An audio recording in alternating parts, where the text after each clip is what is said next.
Já agradecendo a presença do Yuri, hã, de ter aceito o convite de fazer uma palestra para a gente hoje. Eu vou ler rapidamente aqui o currículo dele, currículo espírita dele também, né. O Yuri é doutor em psicologia clínica pela New Southeastern University of Florida. Ele é especializado em tratar adolescentes e adultos com transtornos psicóticos, bipolar e depressivos. Ele mora em Miami desde 2013, é casado com 2 filhos. O Yuri está envolvido no movimento espírita desde criança por influência de sua família, atua como palestrante desde 2012 e presentemente ele é trabalhador e dá palestras lá no Conscious Living, que é o centro espírita que eu frequento em Miami. Conscious Living Spirit Group em Miami. Aliás, os que estiverem interessados, toda terça-feira em português, 8 horas, horário de Miami, tem as palestras lá. Foi lá que eu conheci o Yuri e gostei muito. E eu pedi para ele desenvolver esse tema, que é o lado de lá segundo o espiritismo. Cada um de nós tem um tem uma definição do que é o lado de lá, né. Então eu falei: "Vamos ver o que o espiritismo diz sobre o assunto, tá?". Então eu vou passar a palavra para você, Yuri, por favor.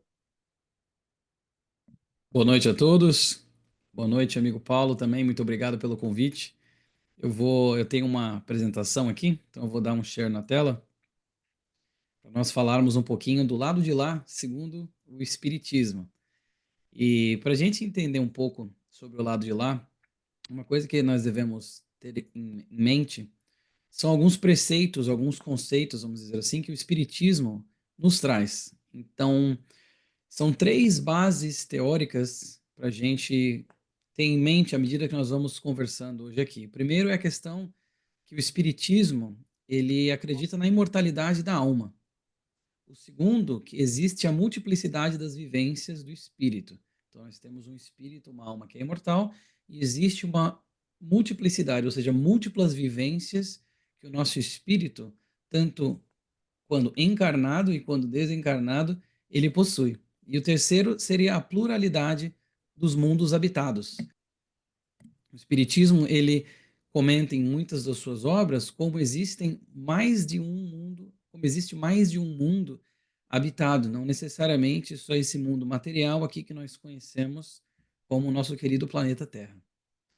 Para falar do lado de lá, segundo o Espiritismo, nós temos que começar falando dela, da morte, aquela que há tantos milhares de anos já na nossa história como seres humanos, na nossa história da humanidade no geral, quantos milhares de anos já nós nos preocupamos com a morte, nos preocupamos com essa passagem, com esse fim do corpo material. Então, nós já temos esse comportamento perante a morte já desde muito, criando esse medo, uma aversão à morte que faz criar o quê? Até rituais. Quantos há milhares de anos que tantas culturas possuem rituais distintos para lidar com a questão da morte, isso independente de cultura, independente de religião, independente se é hoje ou se é 1000 anos atrás, 2000 anos, 4000 anos. Então, no livro O Céu e o Inferno, do Allan Kardec, por sinal, para quem não viu minhas palestras, eu gosto de colocar no canto superior direito a fonte daquele slide. Então, se você gostou do que está escrito ali, que eu gosto de colocar também como está escrito no livro, pode buscar o livro, ali está a capinha do livro, Céu e Inferno, do Allan Kardec, considerado o codificador da doutrina espírita. Ele fala o seguinte: o temor da morte é um efeito da sabedoria, da providência, com P maiúsculo, né, de Deus, e uma consequência do instinto de conservação comum a todos os seres vivos. Ele, e o parênteses quem colocou fui eu ali, o medo, ele é necessário enquanto o homem não estiver suficientemente esclarecido sobre as condições da vida futura, como contrapeso ao arrastamento que, sem esse freio, o levaria a deixar prematuramente a vida terrena e a negligenciar o trabalho que deve servir ao seu próprio adiantamento. Então, algumas coisas nesse quesito aqui. Esse instinto de conservação comum a todos os seres vivos. Ninguém quer morrer. Ninguém procura, de uma forma extremamente consciente, a questão da morte, esse fim, porque existe ainda muito desse medo arraigado em nós, espíritos imortais que somos, e o Allan Kardec vai comentar que esse medo ele é necessário enquanto nós ainda não temos a vida futura suficientemente esclarecida. Quanto menos nós temos o esclarecimento, muitas vezes maior se torna o medo, mas ele é importante porque ele se torna como se fosse um mecanismo de sobrevivência, que ele fala ali, esse freio. Se não fosse esse freio, usaríamos e abusaríamos do nosso corpo físico, de tudo que nós possuímos aqui, simplesmente porque se a gente acha que não tem nada depois, ou que o depois é um vazio e é isso aí, não tem por que a gente não aproveitar os gozos materiais e que vai acabar acarretando em aceleração ou no aceleramento desse fim terreno, né? Ele também fala que nos povos primitivos o futuro não passa de uma vaga intuição que mais tarde ele vai se tornar uma esperança e finalmente uma certeza, e ainda neutralizada por secreto apego à vida corpórea. Então, à medida que nós vamos tendo mais conhecimento, segundo o que nos fala o Allan Kardec, sobre a morte, sobre o que vem depois da morte, principalmente, nós vamos, esse medo vai se tornando uma esperança e depois uma certeza. E ele fala ainda que justamente isso aí. Yuri, deixa eu Oi, interromper um pouquinho. O seu som está entrando e saindo, não sei o que que tem aí. é? É. Peraí. Ah, eu já sei. Ele deve estar tentando, o próprio Zoom, ele deve estar tentando cortar fazer o ruído do fundo cortado. Peraí, só um instantinho. Isso aí. Ó. Como é que tá agora? Tá melhor? Tá igual? Tá bom, tá bom. Tá melhor? Desculpa então, Tá bom, pessoal. tá bom. Vamos lá. Agora tá bom, né? Tá bom. Perdão, vamos lá, vamos continuar aqui então. Ó, aqui, vocês estão vendo o meu slide? Estamos. Beleza. Então, o temor da morte, o Kardec vai nos dizer que ele decorre, portanto, da noção insuficiente que existe da vida futura, embora denote também a necessidade de viver e o receio de que a destruição do corpo seja a destruição total. Olha que interessante, esse receio que é tão importante, que acaba sendo tão pesa tanto nas nossas decisões. É assim, ele fala, provocado pelo secreto desejo da sobrevivência da alma, velado ainda pela incerteza. Como eu já falei, esse temor decresce à medida que a certeza vai aumentando e desaparece quando esta é completa, o que eu ouso dizer que ainda está um pouco longe, pelo menos para a maioria de nós. E esse secreto desejo da sobrevivência, ele fala que ele é velado ainda pela certeza, mas é a sobrevivência da alma. Então, uma coisa que nosso espírito, no nosso âmago, ele sente essas coisas e a gente às vezes não consegue explicar, mas ele está lá. Aquilo está presente em nós. E o pós-morte, então, inclusive a palavra desencarnação, a gente no Espiritismo muitas vezes fala desencarnar. Se a gente pensar na palavra desencarnar, pensamos no desencarnar, essa separação de um estado de carne, de um estado material. Então, o pós-morte, ou seja, falando já do lado de lá, mas como o individualismo do espírito, nós temos que o Kardec fala o seguinte: a vida futura deixa de ser uma hipótese para ser uma realidade, como eu já disse. Para os espíritas, então, ele vai ser mais específico. A alma não é mais uma abstração.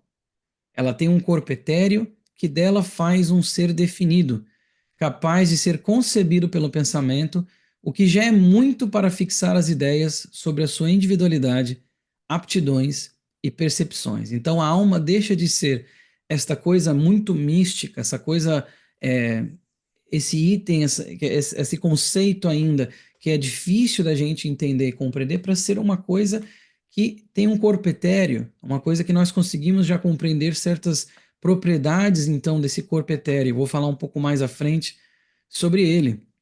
Mas e o pós-morte, então? E o céu, o inferno, o purgatório, que já aparece, inclusive, não só nas doutrinas cristãs, mas em várias outras doutrinas. O Kardec nos fala que os muçulmanos eles admitem sete céus. O astrônomo Ptolomeu falou que tinha 11 céus, e a teologia cristã, em muitas vertentes do cristianismo, inclusive, comenta de 3 céus. Primeiro, a região, então, do ar, das nuvens. O segundo, a questão do espaço em que se movem os astros. E o terceiro seria a morada do Altíssimo, Olha que interessante, Altíssimo com A maiúsculo aqui. E eles falam, inclusive, algumas vertentes comentam que é de conformidade com essa crença desses três céus, que falam que Paulo, o apóstolo Paulo, foi arrebatado então ao terceiro céu. O Espiritismo, ele não vem negar as penas futuras, vem ao contrário confirmá-las, confirmar as penas futuras, o que muitas outras religiões já comentam sobre as penas futuras, dependendo daquilo que nós fazemos enquanto aqui na Terra, como que isso vai ser o nosso pós-morte, no céu, inferno, purgatório, onde quer que seja.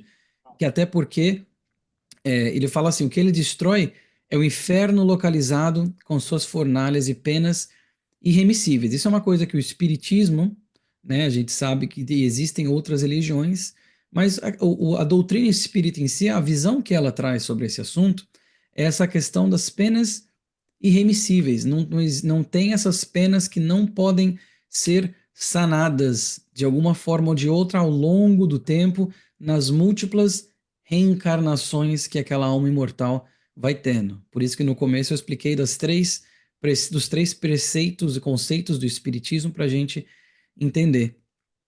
Também o Kardec vai dar um ponto interessante aqui. Também não nega o Espiritismo o purgatório, pois prova que nele nos achamos. Olha a ideia que ele está trazendo aqui, vamos dizer assim, fora na caixa, né? Out of the box aqui. Ao defini-lo precisamente e ao explicar a causa das misérias terrenas, conduz a crença àqueles mesmos que os negam. Então, assim, o Kardec aqui ele está falando justamente sobre a questão das penas futuras, a questão de que a alma, por ser imortal, e aquilo que nós fazemos aqui vai, de certa forma, ter um eco, ter um reflexo dos nossos atos numa vida futura, que a nossa alma, de acordo com o Espiritismo, a alma, ela é imortal. Inclusive, a questão dos mortos, o Espiritismo, ele fala isso, ele não repele a prece pelos mortos, ele não fala para a gente não rezar pelos mortos, né? Ele fala que os espíritos sofredores, inclusive, quando desencarnam, eles precisam muito, sim, dos nossos pensamentos, das nossas orações, mas de uma forma fluindo, assim, do amor. Inclusive, a questão do purgatório é interessante porque o purgatório ele veio aparecer em 593. A palavra purgatório veio aparecer nos textos em 593 depois. E o Kardec vai dizer assim: na realidade, não há para o espírito mais que duas alternativas, a saber, punição temporária e proporcional à culpa, e recompensa graduada segundo o mérito. Olha só, duas alternativas. A punição temporária e proporcional, isso é importante, proporcional à culpa, ou seja, proporcional àquilo que o espírito fez. E recompensa graduada também, segundo o mérito, que é o quê? Segundo também o que o espírito fez. O espiritismo ele repele, então, na visão dessa doutrina, a terceira alternativa, que é a condenação eterna. O inferno, então, reduz-se à figura simbólica dos maiores sofrimentos, cujo termo, ou seja, cujo fim é desconhecido. O purgatório, sim, ele fala que é uma realidade. Olha só, esse conceito, vamos dizer assim, ampliando a visão, de acordo com o Espiritismo, sobre essas palavras, esses vocabulários que nós vemos muito em vertentes do cristianismo, até inclusive em outras religiões que não são cristãs necessariamente. Mas por que o Cristo não falou do purgatório, então? E aí uma questão que ele adota também nesse livro, que ele aborda também nesse livro, o Kardec, falando assim, pô, é um questionamento interessante, por que o Cristo não mencionou o purgatório? É porque naquela época, segundo o Kardec, a visão que o Espiritismo vai trazer sobre isso, é que a palavra inferno era usada como esse termo, como esse vocabulário de uma forma mais genérica. Se ele tivesse colocado, talvez, né, isso é uma coisa que ele supôs, que o purgatório e o inferno, as pessoas possivelmente talvez se confundiriam. Já muitas coisas que o nosso mestre Jesus Cristo falou que nós temos dificuldade de entender até hoje. 2000 anos praticamente depois de ter sido faladas, nós ainda temos dificuldade em entender. Então, já falando só da questão do inferno, utilizando uma ideia de um local, tá? Entre aspas aqui, um local em que nós pagamos pelas penas, pagamos por aquilo que nós fizemos, mas aí nós somos o autor do nosso próprio destino. Que nós pagamos por aquilo já era o suficiente para haver um entendimento das pessoas, principalmente da época, do que seria a nossa alma, do que seria, o que aconteceria conosco pós a morte, porque obviamente que quando ele falava do inferno, do céu, não falava daqui do nosso plano terreno, falava de algo após, algo depois. E a imortalidade do espírito, esse agora aqui tem algumas questões do livro O Problema do Ser, do Destino e da Dor, do Leon Denis. A questão da imortalidade do espírito, já como eu mencionei brevemente. Yuri, Oi. Yuri, explica quem foi Leon Denis. Leon Denis foi um grande apóstolo do espiritismo. Ele veio um pouquinho depois, algumas décadas, uns anos na verdade, depois do Allan Kardec. Ele foi um grande estudioso e um dos maiores disseminadores do espiritismo ali, vamos dizer, mais de 100 anos atrás, 100 anos, mais de 100 anos atrás. Ele publicou vários livros. Ele era um acadêmico, então os livros dele eu recomendo para quem gosta de uma linguagem até mais acadêmica, porque ele traz muita questão de pesquisa, muita questão de citações de outros autores. Não é só um livro, os livros deles não são só livros que ele escreve, vamos dizer assim, da cabeça dele. Mas ele foi um nome bastante importante para a disseminação do espiritismo. O Leon Denis, então, um livro que eu recomendo dele se chama Depois da Morte. Inclusive, para quem quiser mergulhar mais nesse tema, ele vai falar bastante sobre a questão do que acontece depois da morte e a visão do espiritismo sobre isso. Ele falou que, ele comenta que o Egito, por exemplo, já existia a doutrina das transmigrações. O Leon Denis comenta, e de novo, ele começa a citar os pesquisadores que falam sobre isso, que o indivíduo tinha o seu duplo, ele bota entre aspas, o duplo, que quando essa entidade, são duas entidades, como se fosse, quando a pessoa dorme, esse duplo vai ali, tem esse desdobramento e vai para um outro plano, que ele está basicamente falando, eles acreditavam, né? Essa questão da transmigrações da alma, que esse corpo pode depois adotar, esse espírito, perdão, pode depois adotar um novo corpo e ter uma nova existência. Então, imortalidade, a questão da reencarnação, já ecoando milhares de anos atrás. Na Grécia, por exemplo, nós temos a questão da metempsicose. E ali eu botei duas frases que ele menciona no livro. É certo que os vivos nascem dos mortos e que as almas dos mortos tornam a nascer. A alma é mais velha que o corpo. As almas renascem incessantemente do Hades para tornarem a vida atual. Então, claro, se utilizando de terminologias da época, isso são dois autores em dois livros diferentes, gregos, falando justamente sobre essa questão da imortalidade da alma, essa questão da reencarnação. O Zohar, a Cabala, o Talmud afirmam também a pré-existência, também acreditam nessa questão da pré-existência, ou seja, vindo antes da nossa existência atual, com o nome muitas vezes de ressurreição. Muitas religiões adotam a questão do nome da ressurreição, e a reencarnação, inclusive, era a crença dos fariseus e dos essênios.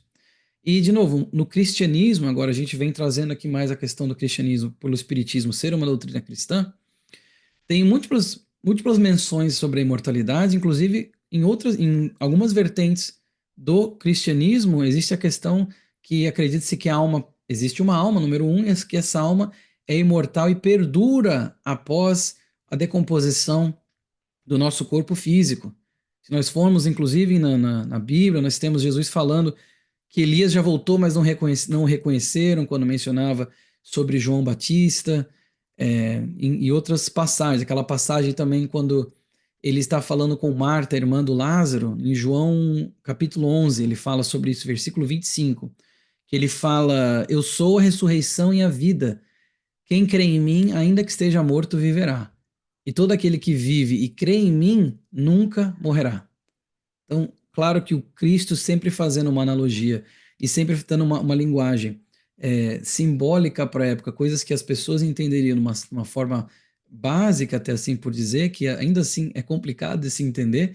Nós vamos vendo já algumas menções na Bíblia, em outras questões até do cristianismo, sobre a imortalidade do espírito. Eu também coloquei aqui essa parte em João também, capítulo 9, quando os discípulos perguntam a Jesus, os discípulos que cresceram em outra religião, diga-se de passagem, né? perguntam a Jesus quem havia pecado. Quando eles viram um cego, eles perguntaram quem havia pecado para aquela pessoa ser cega, a própria pessoa ou os pais? Antes de nascer, era um cego de nascença, detalhe, cego de nascença.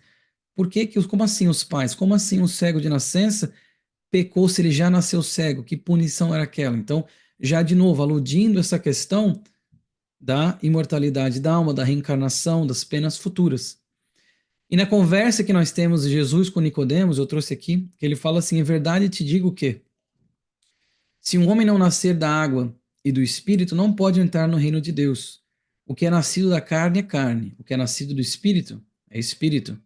Não te admires do que te disse, é necessário que nasças de novo.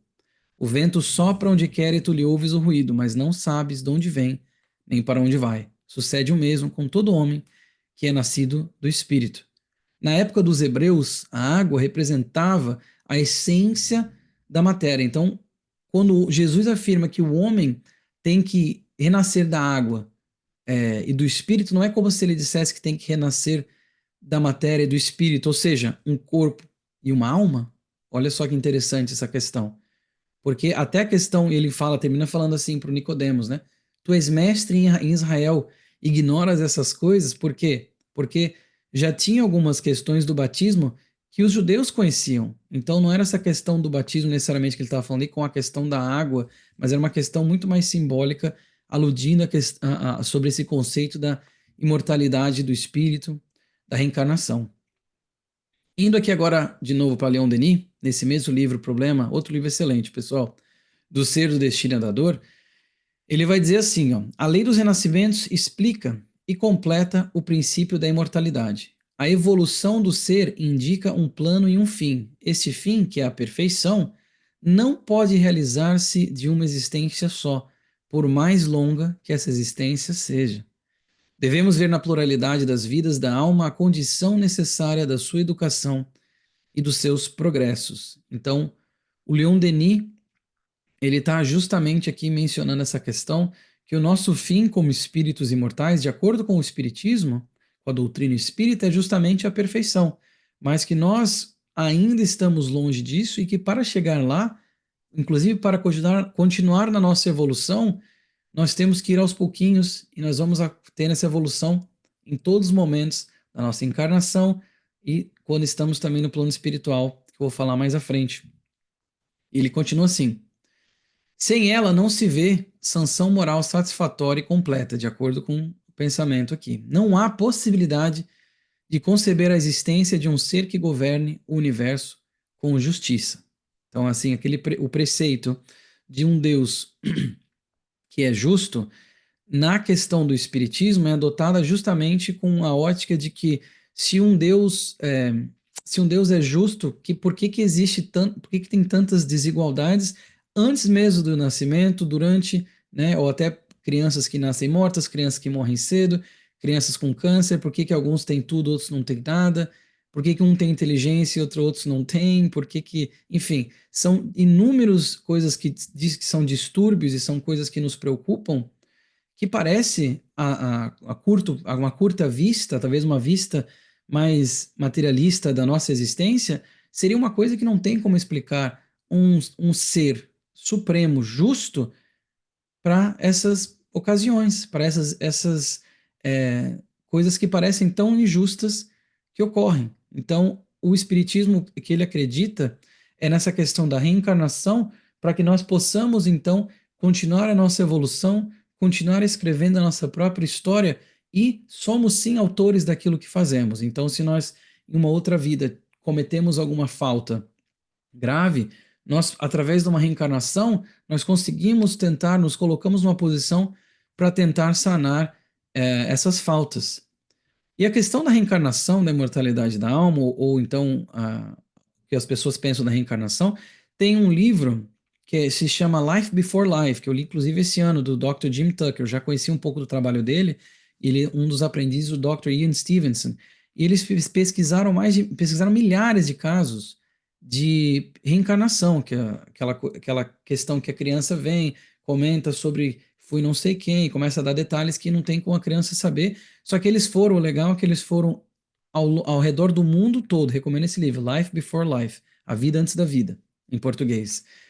Eles foram no mundo todo, porque eles falaram, será que é uma questão cultural? Será que em meios onde tem, vamos supor, o cristianismo é mais disseminado, as pessoas têm mais essa crença? Ou o budismo, o brahmanismo, o hinduísmo? Não, mas eles foram no mundo inteiro e eles descobriram esses exemplos, esses casos, de novo, milhares de casos, que eu recomendo a leitura para quem quiser, de novo, mergulhar numa questão mais acadêmica. E a justiça, então? A gente está falando um pouquinho da justiça e nós temos que entender exatamente isso para a gente saber o que é o lado de lá, o que acontece após a nossa morte física. O Leon Denis vai dizer assim, ó, logo não há fatalidade, é o homem, por sua vontade, quem forja as próprias cadeias, é ele quem tece fio a fio, dia a dia, do nascimento à morte, a rede de seu destino. A lei de justiça não é, em essência, senão a lei de harmonia, determina as consequências dos atos que livremente praticamos. O bem e o mal praticados constituem a única regra do destino, que é a lei de ação e reação, que, para quem já alguma vez frequentou algum centro espírita ou viu algumas palestras, já vai começar a lembrar disso, a questão da lei da ação e reação. Sobre todas as coisas exerce influência, uma lei grande e poderosa, em virtude da qual cada ser vivo do universo só pode gozar da situação correspondente a seus méritos, né, ou às suas faltas, dependendo daquilo que nós fizemos. Segundo os princípios de justiça, as almas devem ter a responsabilidade, agora aqui no Céu e no Inferno, o livro do Allan Kardec, dos seus atos, mas para que sejam responsáveis é preciso que elas sejam livres na escolha do bem e do mal. O livre-arbítrio. Sem o livre-arbítrio há fatalidade, e com a fatalidade não poderia haver responsabilidade. Sem o livre-arbítrio existe fatalidade. Se nós somos responsáveis por aquilo que criamos, para o bem ou para o mal, se a sorte da nossa alma depende das nossas qualidades pessoais e como que nós nos conduzimos enquanto seres encarnados ou desencarnados, também no lado de lá, se isso é o cerne, então tem que ter um livre-arbítrio, eu tenho que ter a opção de escolher e eu tenho que ser livre e depois arcar com essas consequências. A semeadura é opcional, a colheita é obrigatória. Então, falando aqui um pouquinho do Livro dos Espíritos, para a gente entender o lado de lá, falamos já do espírito, do corpo físico. Allan Kardec, no Livro dos Médiuns, ele vai de uma forma mais básica, ele vai dizer que nós temos o espírito, que é esse princípio inteligente e racional, e nós temos o corpo físico. Então, o espírito, ele se utiliza do corpo físico, de acordo com o espiritismo, pessoal, para justamente poder estar aqui encarnado e utilizando-se do corpo físico como um instrumento para o seu próprio progresso. Mas nós temos ainda na literatura espírita a questão do perispírito, ou corpo fluídico. E não quero entrar em detalhes muito técnicos aqui, porque a palestra hoje não é sobre isso, mas basicamente o perispírito vai ser aquele formato, vamos dizer assim, aquilo que o espírito vai adotar, inclusive quando nós não estamos encarnados, nós estamos aqui, estamos no plano espiritual, a visão de um corpo físico com, né, se for lá eu vou estar com barba, vou estar assim assado para as pessoas me reconhecerem, aquilo é o meu perispírito que tomou aquela forma. E o Allan Kardec ele vai dizer então que tem esses dois mundos, o mundo corpóreo, constituído dos espíritos encarnados, e o mundo espiritual formado dos espíritos desencarnados. O corpo ele é destruído, ele se decompõe, fica para trás. O espírito continua, é a vida, é a inteligência, é tudo aquilo que nós fomos adquirindo. Então, na questão dos dois mundos, o céu e o inferno, Allan Kardec, ele vai dizer que os espíritos são criados simples e ignorantes, mas dotados de aptidão para tudo conhecerem e progredirem em virtude do seu livre-arbítrio. A encarnação é necessária ao duplo progresso moral e intelectual do espírito, ao progresso intelectual pela atividade obrigatória do trabalho, ao progresso moral pela necessidade que os homens têm uns dos outros. Essa questão de morarmos em sociedade, essa questão que o Espiritismo tanto fala da reencarnação e a importância de estarmos utilizando a nossa reencarnação de uma forma que vai agregar a nós e aos aqueles que nos rodeiam, se torna muito importante nesse quesito, porque nós estamos exatamente onde precisamos estar, rodeados das pessoas que precisamos estar para que a gente continue evoluindo. Tem esse duplo progresso, o moral e o intelectual. E para cada nova existência, né, O espiritismo, então, o espírito, perdão, ele vai trazendo aquilo que ele adquiriu nas anteriores, seja em aptidões, conhecimentos, intuições, moralidade, inteligência, inclusive também as falhas que nós possuímos. Mas e o plano espiritual, o lado de lá, segundo o espiritismo? O Kardec vai dizer que o espírito também progride na erraticidade, adquirindo conhecimentos especiais que não poderia obter na Terra e modificando as suas ideias.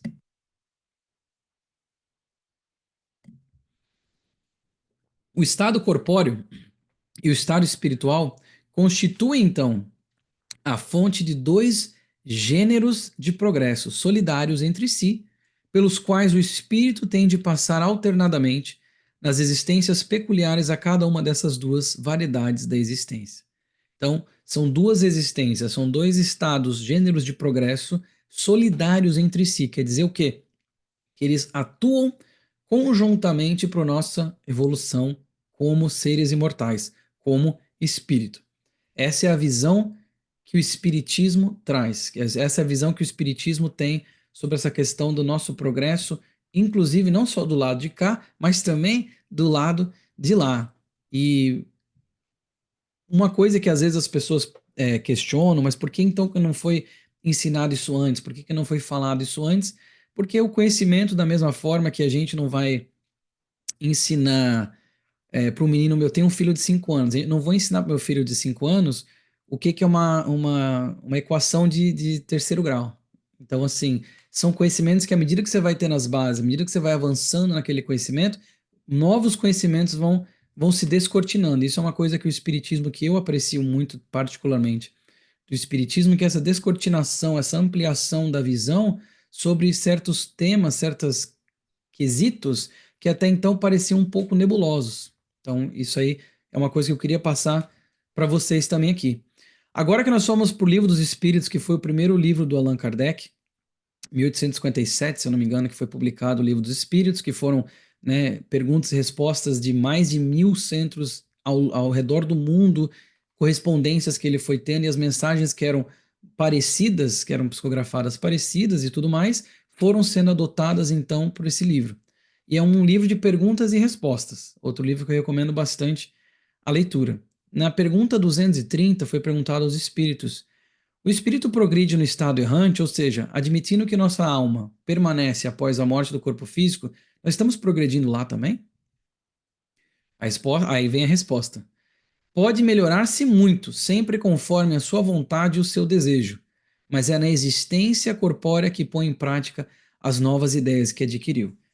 Com a ideia da reencarnação, nós reencarnamos com as nossas missões próprias, com as nossas próprias cruzes, para que a gente possa continuar evoluindo. E é nessa existência corpórea que nós vamos, então, de acordo com o Espiritismo, colocar em prática aquelas ideias que nós adquirimos enquanto na erraticidade, enquanto no plano espiritual. Aí a pergunta 278: os espíritos das diferentes ordens estão misturados uns com os outros?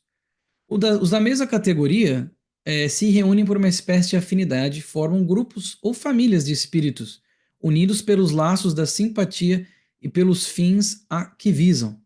Mas, claro, tem toda uma questão de merecimento aí, porque nós temos também os espíritos que vão, às vezes, reencarnando na mesma família, e à medida que vão evoluindo ao longo dos seus centenas, milhares de anos, muitas vezes, vão evoluindo muitas vezes em momentos diferentes, em reencarnações, através de reencarnações diferentes. Como se reconhece no mundo dos espíritos os homens que se conheceram na Terra? Isso é uma pergunta que eu quis trazer aqui, porque é uma pergunta que às vezes vem para algumas pessoas que estão começando a conhecer o espiritismo e têm uma curiosidade sobre isso. Vemos a nossa vida passada e lemos nela como num livro, vendo o pretérito dos nossos amigos e dos nossos inimigos. Aí vemos a sua passagem da vida para a morte. E ao deixar os despojos, outra pergunta, despojos mortais, a alma vê imediatamente os parentes e amigos que a precederam no mundo dos espíritos? Ou seja, isso acontece imediatamente, à medida que, ao ponto que eu desencarnei, vou ver imediatamente os parentes e amigos? Aí eles vão responder assim: imediatamente, nem sempre é o termo próprio. Como já dissemos, ela precisa de algum tempo para reconhecer-se e desembaraçar-se do véu material. E isso é extremamente relativo, extremamente de acordo com a pessoa.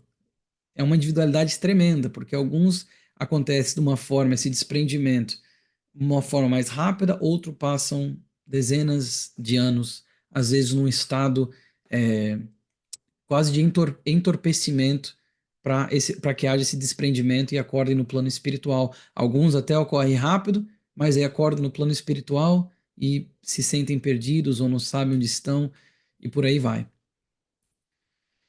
No Evangelho segundo o Espiritismo, outro livro aqui do Kardec, nós temos algumas passagens sobre as muitas moradas, porque isso é uma passagem na Bíblia que tem em João 14 que fala muitas moradas. Jesus falou isso, né? Há muitas moradas na casa de meu pai. E Kardec vai dizer que as diferentes moradas, então, são os mundos que circulam no espaço infinito e oferecem aos espíritos que nele encarnam estações apropriadas ao seu adiantamento. As condições do mundo são muito diferentes em relação ao grau de adiantamento ou de inferioridade dos seus habitantes. Aqui estamos falando diretamente do lado de lá, que é o título do nosso encontro hoje aqui, da nossa conversa. O lado de lá, então, depende extremamente da relação do adiantamento, tem uma relação com o grau de adiantamento ou de inferioridade dos habitantes, tem uma relação também com aquilo que nós fizemos enquanto espíritos encarnados para, no lado de lá, onde que nós vamos estar, onde que nós vamos nos encontrar quando desencarnarmos, quando os despojos materiais ficarem na retaguarda. E um livro que eu recomendo sobre a questão das muitas moradas. Existem vários livros na bibliografia espírita, na literatura espírita, aliás, que eu diria que são romances, né? São livros que são ditados por um espírito, uma pessoa psicografa, mas alguns que eu recomendo bastante do espírito psicografado pela Ivone Pereira, tem alguns livros muito bons dela. Tem um livro do espírito do Manuel Filomeno de Miranda, chamado Transição Planetária. Quem psicografou foi o Divaldo Franco. Esse é um livro que também aborda bastante essa questão, que eu recomendo. E trazendo aqui agora alguns exemplos do lado de lá e como que isso varia de uma forma tremenda, no próprio livro chamado Memórias de um Suicida, um livro até bem forte, eu diria, eu trouxe aqui uma passagem do Vale dos Suicidas, que foi um termo que foi utilizado, porque o espírito que descreve isso, na sua reencarnação última, na sua encarnação última, ele se suicidou. E como ele tirou a própria vida, ele foi parar no umbral, que é outro termo que quem já viu palestras espíritas vai reconhecer. Então nós temos diferentes graus do umbral, temos diferentes graus, né, até colônias espirituais, vamos falar um pouco mais à frente, mas a questão do plano espiritual, que esse espírito nos traz, eu trouxe para a gente aqui. Ele descreve assim, ó: o solo coberto de matérias enegrecidas e fétidas, lembrando a fuligem, era imundo, pastoso, escorregadio e repugnante. O ar pesadíssimo, asfixiante, gelado, enoitado por vulcões ameaçadores, como se eternas tempestades rugissem em torno. E ao respirarem-no, os espíritos ali ergastulados sufocavam-se como se matérias pulverizadas, nocivas mais do que a cinza e a cal.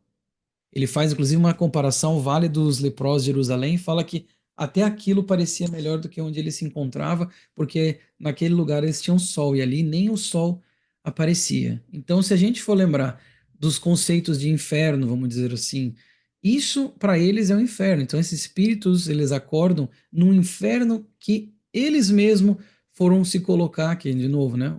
Os planos umbralinos ali. E por conta dessa questão daquilo que ele fez o quê? Ele tirou a própria vida. Ele fez o maior crime contra si, que foi tirar a própria vida. E no livro Nosso Lar, também falando aí do plano espiritual, um livro que tem já agora 2 filmes, recomendo a leitura.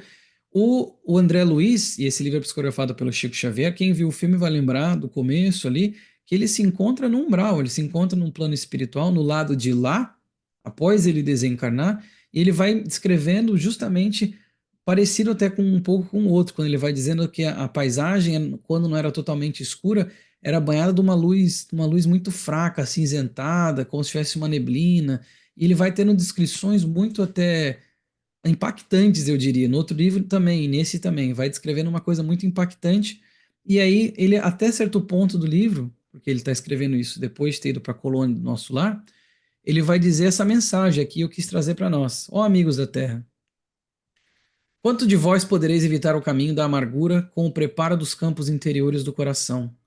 Acendei vossas luzes antes de atravessar a grande sombra.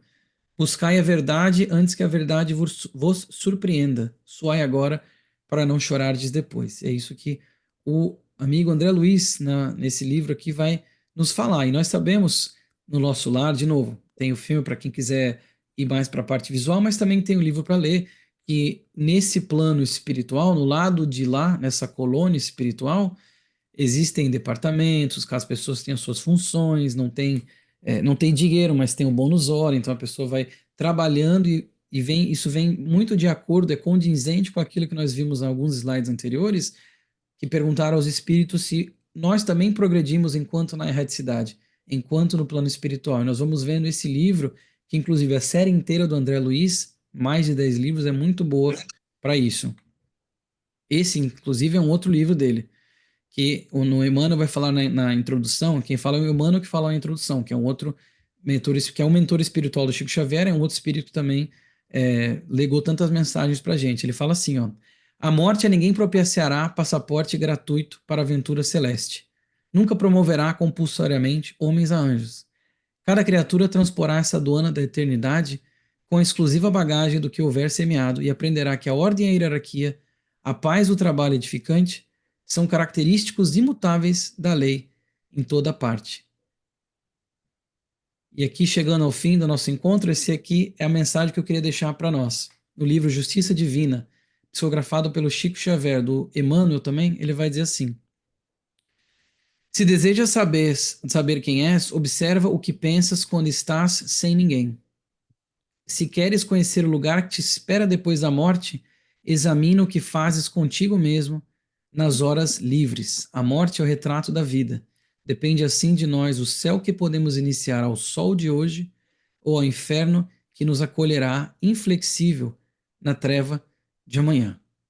O Emmanuel, ele vai nessa mensagem ainda falar, se a gente quer saber o que vai acontecer, ele dá alguns exemplos de uma forma simplista, quando fala que o cavalo, por exemplo, atrelado ao carro, quando entrega ao descanso, vai à pastagem para comer e para saciar os próprios impulsos. A serpente, quando foi presa para a criação do soro, quando libertada, vai de volta para a toca. O urubu, quando detido por observações, quando solto, volta à imundície. A abelha, retida em observação ou para a apicultura, quando ela se liberta, volta incontinente à colmeia e ao trabalho. A andorinha engaiolada, ele termina dizendo, para estudo, tão logo se veja fora da grade, voa no rumo da primavera. Então, que nós, do túmulo para frente, nós vamos encontrar, senão nós mesmos, e daquilo que nós estamos fazendo aqui, daquilo que nós estamos nos utilizando. Essa é a mensagem que o Espiritismo nos traz sobre o lado de lá, e como eu já falei, alguns livros para quem quiser saber um pouco mais, recomendo a leitura, e posso também depois passar uma bibliografia com mais livros, com mais nomes, para quem não conseguiu anotar todos eles. Muito obrigado, uma boa noite. Vou parar aqui a divisão da tela aqui. Obrigado, Yuri. Yuri, deixa eu fazer umas. Eu tenho 4 perguntas aqui que vieram para mim, mas antes disso eu quero fazer umas 2 ou 3 minhas aqui. Vamos dizer, eu morri, fechei os olhos, abri o olho. O que eu vou encontrar do lado de lá? Vou dizer que eu sou um cara legal, tá? Sou um cara bom, abri o olho, eu vou encontrar o quê do lado de lá? Vamos dizer, eu acredito em espiritismo, tá? Eu acredito, quer dizer, eu olhei do lado, falei, realmente meu corpo ficou aqui, tá? Eu vou agora, estou entrando no mundo espiritual. O que eu vou encontrar lá? Vai depender muito, Paulo, porque mesmo sendo um cara legal, mesmo tendo levado uma vida excelente, nós não sabemos aquilo que nós devemos fazer aqui se nós conseguimos cumprir a nossa missão. Quando a gente desencarna, tem esse desencarnar, essa desassociação com a carne. Você pode abrir os olhos do outro lado de lá e você pode estar deitado numa maca, num hospital para se refazer, para depois já estar no plano espiritual. Você pode acordar e estar numa região que não é muito legal, mas que também não é uma região infernal, como nós vimos nas descrições ali. A verdade é que vai depender demais, e é impossível dizer assim uma frase básica do que vai acontecer, porque literalmente é individual. E nós vemos na literatura espírita, esses livros que tanto existem aí para nos guiar, como cada um acaba acordando de uma forma diferente, num tempo diferente. É difícil, não tem uma resposta 100% certinha para você, porque eu não Não, eu sou, sei, não sou imagino. adivinho também. Também imagino que cada um esteja num nível espiritual diferenciado. Mas vamos dizer assim, eu sou um bandido, tá? Prejudiquei várias pessoas, matei pessoas, etc. Morro, caio no umbral. Tem vários níveis de umbral, né? Tem o grande umbral lá embaixo, onde está a turma do Hitler, etc, etc. E os umbrais, eles vão melhorando, né? Até chegar em níveis melhores. Quando eu caio no umbral e fico no umbral, eu consigo sair do umbral desencarnado em função do meu trabalho no umbral, ou não tem trabalho no umbral? Olha, eu só estou ali para sofrer. Esses livros que eu falei, Memórias de um Suicida, psicografado pela Ivone, o nosso lar do André Luiz já vai responder isso para você, porque quando eles estão no umbral, quando eles estão naquelas regiões terríveis, que nem você mencionou, sendo um assassino, tendo tirado, ceifado várias vidas e tendo feito crimes horrendos, mesmo no umbral existem espíritos de luz que vêm e auxiliam aqueles que estão sofrendo, mas eles auxiliam aqueles que de fato conseguem levar o pensamento a Deus e pedir ajuda. Aqueles que falam, basta, não quero mais ficar aqui. Isso vai depender extremamente de cada espírito, quanto tempo que vai ficar lá até conseguir essa ajuda. O primeiro capítulo, lá no começo já do nosso lar, acontece justamente isso com o André Luiz. Ele fica vagando um tempo lá. E no Memória Suicida também, com Camilo Castelo Branco e tantos outros que a gente vai vendo que ficam vagando. Quando eles conseguem finalmente fazer uma oração, conseguir levar o pensamento a Deus, pedir ajuda, mas assim, com o fundo, no âmago da alma deles, existem espíritos que estão lá prontos para recolher, ajudar eles, daí eles são levados então para um hospital, para uma coisa no plano espiritual. Olha, uma outra pergunta que eu tenho é o seguinte: eu perdi vários amigos esse ano, e cada vez mais velho que a gente vai ficando, mais amigos a gente vai perdendo. Por que tem que passar? A maioria das pessoas que morrem passam sempre por algum sofrimento. Ou é o câncer, ou é o Alzheimer, ou é o ataque cardíaco, ficam paradas numa UTI. Por que o espírito tem que passar pelo sofrimento na hora da morte? A maioria. O espírito passa pelo sofrimento a vida inteira, porque a gente está num plano, de acordo com o espiritismo, nós estamos num plano ainda de provas e expiações, nas distinções dos vários mundos que existem, longe de ser um mundo feliz ainda. Então o espírito sofre a vida inteira. Na hora da morte, infelizmente, também às vezes acaba sofrendo porque o corpo físico, esse material que é passageiro, vai se desgastando e da mesma forma que um carro velho vai dando muito problema, o nosso corpo também começa a ficar dando muito mais problema para a gente. Então, o sofrimento, até a hora da morte, vamos dizer assim, até a hora do desencarne, ele ocorre justamente por conta do nosso material, do corpo físico ser esse material perecível e muito frágil ainda, muito não esterilizado, muito bruto. Mas também a questão do sofrimento, Paulo, pode ter um outro aporte por isso, pode ter uma outra questão por trás, que é do espírito ter que passar por uma expiação, ter que passar por algo que ele teve que passar durante a vida, ou até a questão do câncer, pode ser como é que ele se comportou durante a sua vida e aquilo foi gerando nas suas próprias células se modificando a ponto que no final da vida pode ser que ele desenvolva um câncer. Não necessariamente quando ele estava no plano espiritual, que ele resolveu reencarnar, ele falou, vou reencarnar e quando eu estiver lá com 85 anos eu quero ter um câncer. Não necessariamente. Às vezes o planejamento não foi esse, mas aquilo que ele foi se utilizando do corpo material e o que ele foi fazendo na vida vai acabar desencadeando um sofrimento, que, diga-se passagem, para o Espiritismo é sempre um ponto de aprendizagem. O sofrimento, o Emmanuel fala que ele é um. O Marcelo, que deu palestra aqui para vocês, também falou isso. Né? O Emmanuel diz que o sofrimento ele é um convite da vida para uma entrevista com Deus. Tá. Eu morro, vou para o lado de lá. Né? Eu deixo aqui família, deixo pessoas com saudades minha. Do lado de lá, eu tenho saudade das pessoas que eu deixei aqui? Pelo que os espíritos falam, você tem saudade, sim. E de quanto menos conhecimento, menos evoluído, vamos dizer, for o espírito, mais vai doer essa saudade, mais vai ficar ainda apegado à questão do pensamento, aqueles entes queridos que nós deixamos para trás e vice-versa. E a gente consegue, do lado de lá, acompanhar a vida que nós deixamos para cá? Se for da meritocracia da pessoa, consegue. É. Uhum. Então, por exemplo, vamos dizer assim, você é médium, né, Yuri? Sim. Tá. Vamos dizer que eu morri, estou do lado de lá. Quero mandar uma mensagem para minha filha. Eu posso fazer isso? E como é que eu faço isso? Se lhe for dado, de novo, se você tiver o merecimento e lhe for dado essa oportunidade, ela tem primeiro que ela tem que ter um propósito para não só para aliviar uma saudade, ou não só um propósito, vamos dizer assim, superficial, tanto para você quanto para sua filha. Mas se a pergunta é pode, pode, mas depende. Tem um asterisco no pode aí, mas é possível. Tá, e vamos inverter a situação. Eu estou aqui vivo, tá? Não desencarnei, eu quero me comunicar com o espírito do lado de lá, eu quero me comunicar com meu pai. Como é que isso acontece?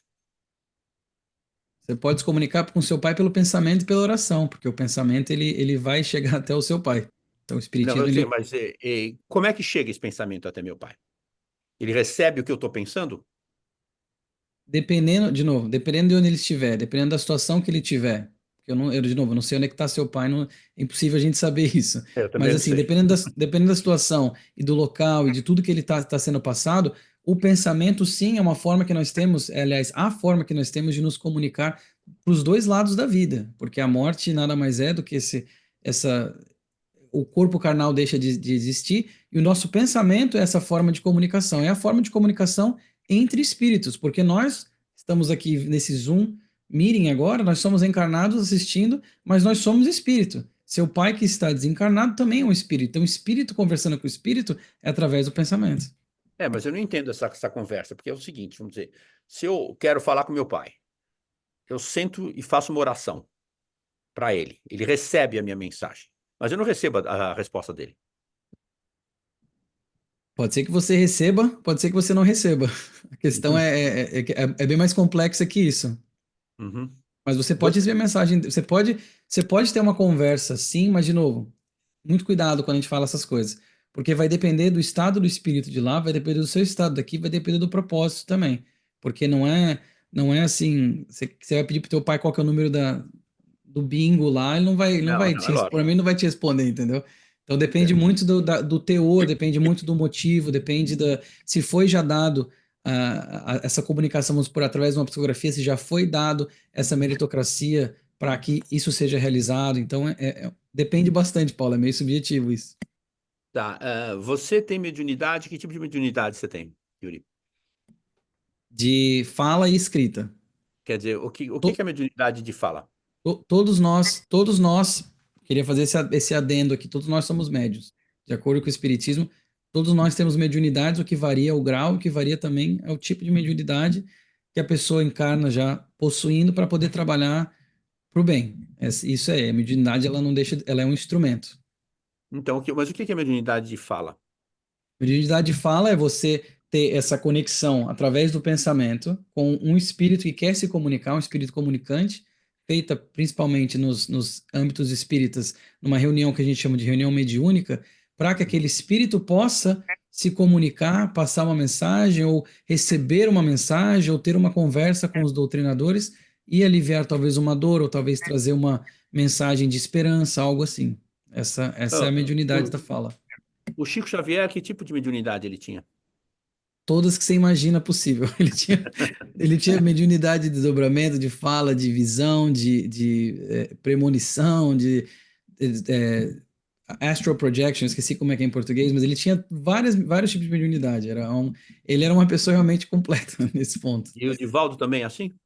De volta é uma mediunidade incrível também. Por isso que é outro que nós acabamos, para quem é espírita, a gente ouve bastante falar do Divaldo e do Chico Xavier, porque eles, né, já psicografaram tantos livros, passaram tantas mensagens e já fizeram tanto na questão da mediunidade e do espiritismo e do bem da humanidade de uma forma geral, que são duas pessoas assim, dois apóstolos de verdade mesmo.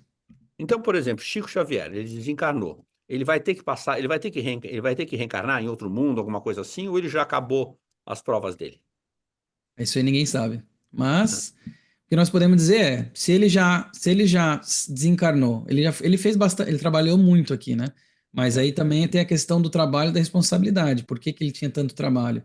Qual que será que era a missão dele, né? A gente sabe dos livros e tudo mais, mas assim, o Chico Xavier, que já desencarnou, tá num outro, vamos dizer assim, tá num outro ponto, um momento que nós aqui, eu sei que pelo menos eu não tô e não vou estar quando eu desencarnar aqui.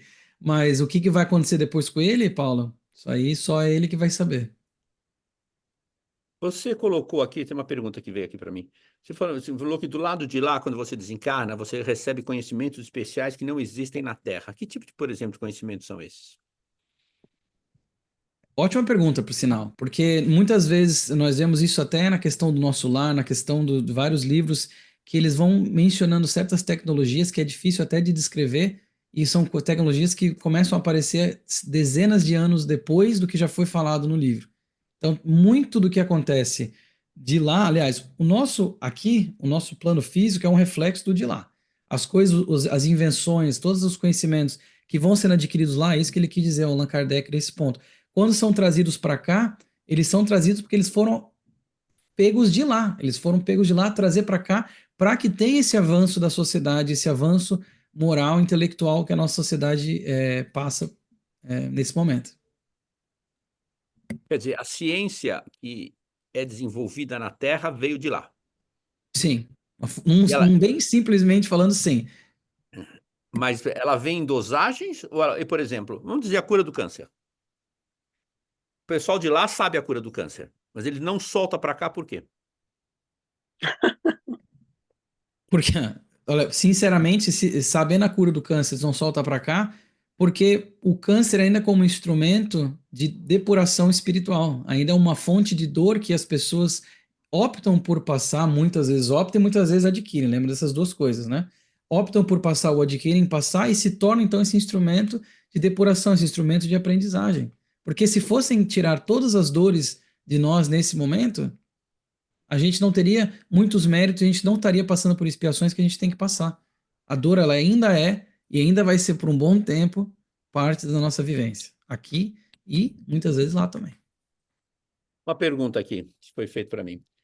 Quem que decide como é que eu vou reencarnar? Por que que um decide nascer que nem Paul McCartney e o outro decide nascer que nem Zeca Pagodinho, por exemplo? Olha, quem decide, de novo, vou te dizer de novo, você vai me odiar por essa palavra, depende. Mas assim, de uma forma geral, se eu puder dar alguns exemplos, no livro Nosso Lar, por exemplo, a gente vê o departamento de reencarnação. Então, assim, existem espíritos desencarnados lá no plano espiritual que auxiliam na questão da reencarnação, do planejamento de como que vai ser o meu corpo físico de acordo com aquilo que eu preciso, de acordo com aquilo que eu preciso. Então, existe um planejamento, na maioria dos casos, existem alguns que são mais compulsórios também, mas na maioria dos casos, falando de uma forma geral, existe um planejamento, Paulo, e aí eu posso escolher vir com, vamos supor, com fama, posso escolher vir com uma doença, posso escolher vir na pobreza, posso escolher vir na riqueza, tudo aquilo de acordo com o que eu fiz ao longo das minhas existências e daquilo que eu ainda preciso aprender para minha depuração espiritual. Então vai depender exatamente do que aquilo que eu preciso e quem me ajuda com isso são os espíritos que são importantes para essa questão da reencarnação para o planejamento do meu corpo físico. Você tem medo da morte, não? Eu não tenho medo da morte, mas eu não quero morrer. Por quê? Porque eu tenho muita coisa para fazer aqui ainda. Estou com 36 anos, eu espero poder pelo menos contribuir mais e poder fazer muito mais coisas para mim, para minha família, para meus filhos. Então tem muita E coisa às ainda que vezes eu eu quero penso o fazer. seguinte, o medo da morte vem que é o medo do desconhecido, né? Perfeito. Agora, se eu tenho tanta certeza do que vai ser do lado de lá, não seria o desconhecido, não deveria existir medo da morte. Por exemplo, quando o Chico Xavier, ele fez aquele programa, que aliás eu recomendo a Pinga todos, fogo. é do Pinga Fogo, que ele fala que ele tem medo no avião, eu falei, pô, mas o Chico Xavier com medo, aí me assusta, né? Quer dizer, se alguém que tem certeza do que é o lado de lá, é o Chico Xavier, não é isso? Pois é, e o Emmanuel, inclusive, ele fala, né, que o Emmanuel apareceu para ele e falou: o que que você tá dando? Você tá dando. Você tá fazendo vexame aí, tá? O que que você tá fazendo aí? Você não, não pode. Não, Então, não, Emmanuel, e ele fala, nós estamos em perigo de vida, ele fala, estamos, então deixa eu gritar. né? Exatamente. Então, você vê, o Chico Xavier, que já tinha todo esse conhecimento, né? Porque assim, você falou muito bem, o medo do desconhecido. A verdade é que eu não faço ideia de onde que eu vou parar depois daqui. A questão é que ainda assim é um desconhecido. O que eu tenho que é conhecido é que minha alma é imortal e que vai continuar depois daqui. E onde eu vou parar, ou seja, o lado de lá vai depender do que eu fizer muito do lado de cá. É essa a mensagem que eu queria passar com a palestra de hoje. O lado de lá vai depender do lado de cá, do que eu faço do lado de cá. Tá, então quer dizer que ter medo da morte é uma condição normal. Como eu falei nos primeiros slides, é uma condição normal que nós já trazemos já de milênios como espíritos e ela é importante para a preservação da vida. Porque se eu não tivesse medo da morte, eu simplesmente poderia abusar do meu corpo físico, me colocar em situações extremamente perigosas, porque eu não tenho medo da morte mesmo, não tenho medo de morrer, e eu vou lá, vou acabar morrendo e fez o quê? Cortei uma trajetória que eu tinha planejado ser muito mais longa. Então, Yuri, vamos lá. Eu morri, passei pro lado de lá, tá? Tô lá vivendo bem, aprendendo, sei lá, tendo uma vida sem dor, pelo menos sem dor física, né? Posso ter dores mentais, etc, etc. Então, eu vou ter medo de reencarnar? Inclusive, só fazer um parênteses aqui, muitos dependem da condição que o espírito desencarna, ele sente dores físicas, que para eles são como se É, fossem físicas do outro lado. que Então, é aqui assim, a que tá no dor, perispírito, né? a dor ela permanece porque tá aqui, ó. Ele ainda tá naquele ambiente, vamos supor, que ele levou um tiro, desencarnou com um tiro, ele ainda depois pode ser que ele vai estar lá no plano espiritual sentindo a dor ou foi queimado justamente naquele ponto. E vai ser, para ele vai ser uma dor física. Porque, de novo, né, a gente tem o nosso corpo astral. Mas voltando à questão que você que você perguntou, o espírito, muitos têm medo de encarnar, sim, porque aqui, quando nós estamos encarnados, a gente está, na verdade, na prisão. Essa aqui não é a nossa vida, é a vida do espírito. A gente está numa passagem terrena. Então, é uma passagem de dor, é uma passagem que nós vamos sentir fome, vamos sentir dor, vamos sentir sede, vamos nos decepcionar, vamos decepcionar outros. Então, assim, estar aqui é estar aprisionado pela carne, aprisionado pela matéria. Então, sim, de fato, muitos espíritos, nós vamos vendo de novo na literatura, têm medo de encarnar, não querem encarnar. Eu tenho uma pergunta aqui que eu vou até pedir para o Luiz. Luiz, você está do lado do Denis aí, né? O Denis fez uma pergunta, ele mandou para mim uma pergunta aqui pelo WhatsApp, e eu não entendi muito bem a pergunta. Tenta esclarecer com ele qual é a pergunta. Você está sem som, Luiz. Não, eu tô aqui do lado aqui, tô aqui. Ah, então, Ah, então fala a a, pergunta dú- dele, que eu não a entendi direito. dúvida é, vamos supor, a pessoa, durante a vida, assim, ela já aceita que ela vai morrer. Em algum momento. Ela meio que, como é que, meio que dá uma libertação pra pessoa, né? Se for assim, tipo, ela sabe que vai morrer. Como é que o espírito se sentiria? Tipo, várias pessoas falam que, já ouvi algumas, né? Falaram que quando, sabe, já aceita que vai morrer, meio que o espírito, para elas, ela se sente mais livre. Tipo, não tem medo, meio que perde o medo da morte. Sabe que vai morrer, mas, tipo, ah, tem, ela aceita isso. Então, eu queria saber mais como é que isso funciona, mais ou menos. Porque, tipo, seria o espírito, né, nosso espírito, aceitando que a gente vai, tipo, depois de morrer, vai deixar o corpo, como é? Tipo, então, tipo, eu queria saber mais ou menos se é realmente isso.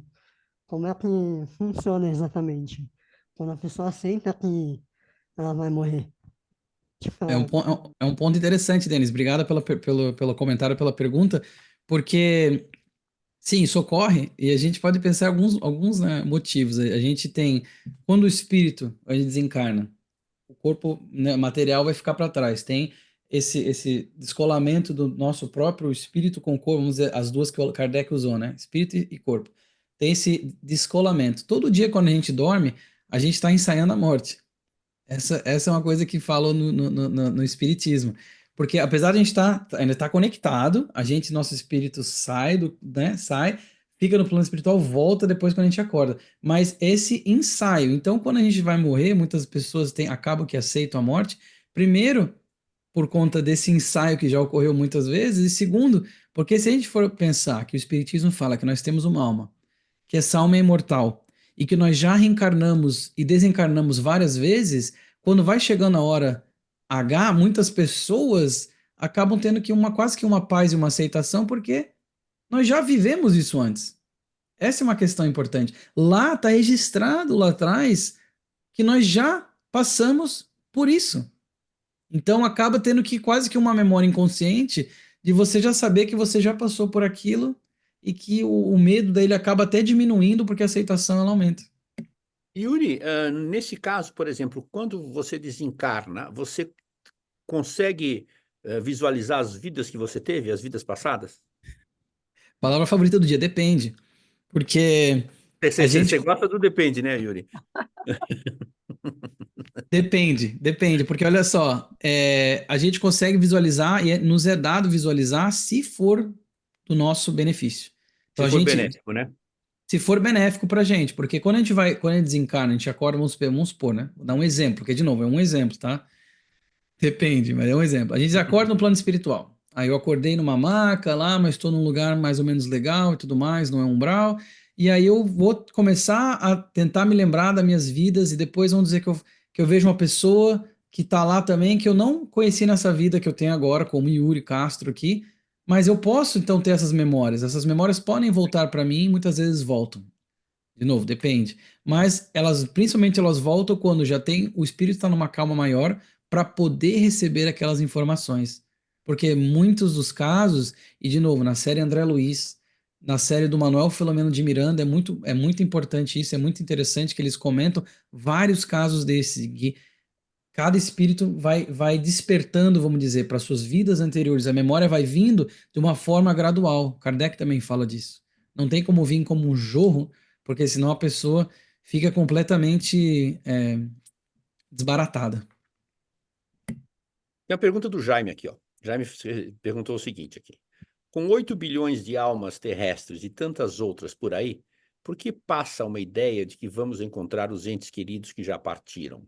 Que relação familiar é essa entre espíritos? Cada espírito não é único? Perfeito? Cada espírito é único e as pessoas que nós nos encontramos aqui, rodeadas da nossa vida nesse momento, elas, de novo, eu falei isso, a gente está aqui por um motivo, né? O espírito ser único não quer dizer que ele não tenha afinidades enquanto espírito, enquanto desencarnado.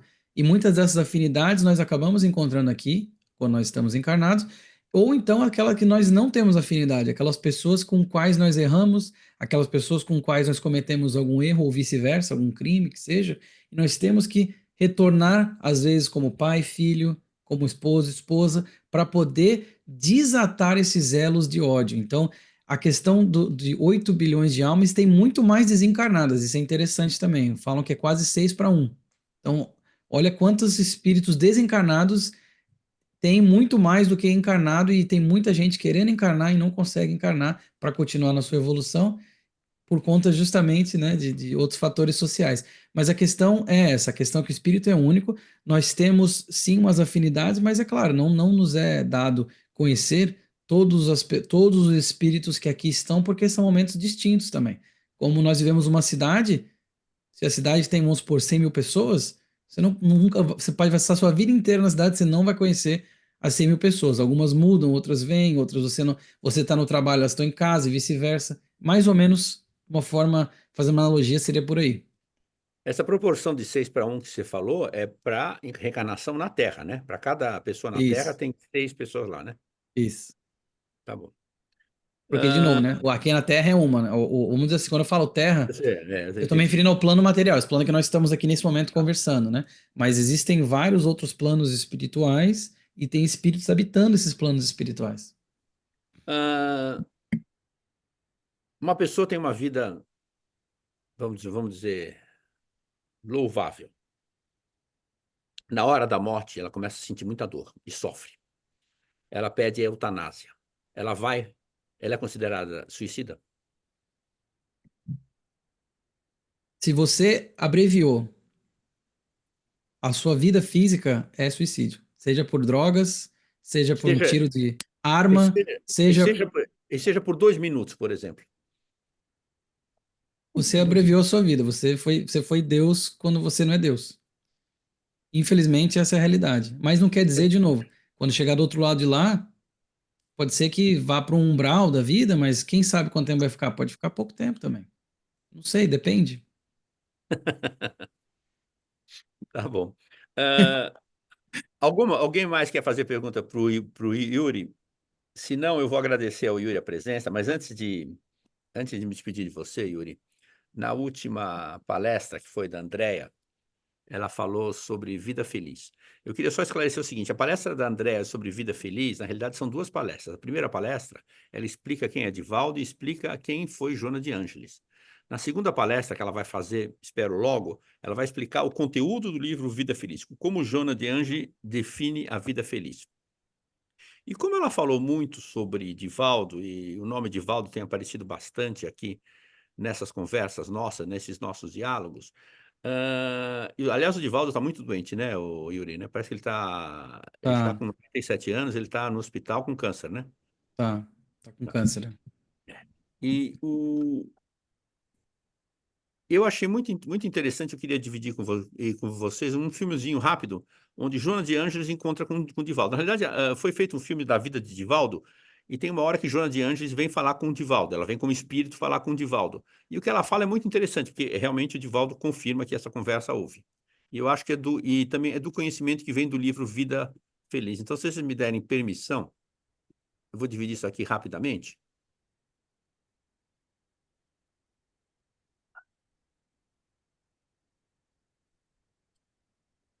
Não sei se vocês vão conseguir ver. Já fizeste a tua parte. Vamos lá. Não te preocupes mais e siga amando. Que ao final dessa jornada, ao olhares para trás, perceberás que as pessoas, os problemas e mesmo esse mundo nunca existiram como tu os viu. Eles só foram colocados em torno de ti para te dar a oportunidade de evoluir enquanto espírito. Se viveres assim, na consciência da imortalidade da tua essência divina, quando chegar o último dia desse corpo aqui na Terra, verás que a luta nunca foi contra o outro. O tempo inteiro foi entre você e você mesmo. O maior desafio da criatura humana é a própria criatura humana. Bom, né? Bom, né? A minha paz vos dou. A Opa, minha peraí, paz peraí, peraí, vos peraí, deixo. peraí, que eu tenho que agora. Não com o mundo a deixa, mas como meu pai me Ih, agora ensinou não sei a como parar viver. isso aqui, peraí. Esta paz anunciada pelo Cristo que nós Peraí buscamos. peraí que eu tenho que achar. A nossa luta é em busca da nossa paz. Pronto. Yuri, obrigado. Você quer falar mais alguma coisa, Yuri? Não, obrigado pelas perguntas, obrigado pela conversa, obrigado, pessoal, pela presença de hoje. Espero ter conseguido contribuir de alguma forma com a noite de vocês aí, com alguns conhecimentos, talvez alguns livros, quem sabe, né, que vocês possam ler também. Eu E sou é isso mais aí, velho que obrigado. você. Eu sou mais velho que você, Yuri. Quando você desencarnar, eu vou estar do lado de lá te esperando. Pode deixar. Legal. Obrigado, Obrigado, Paulo. pessoal. Boa noite a todos. Boa noite. Boa noite. Tchau, tchau. Tchau, Yuri. Obrigado.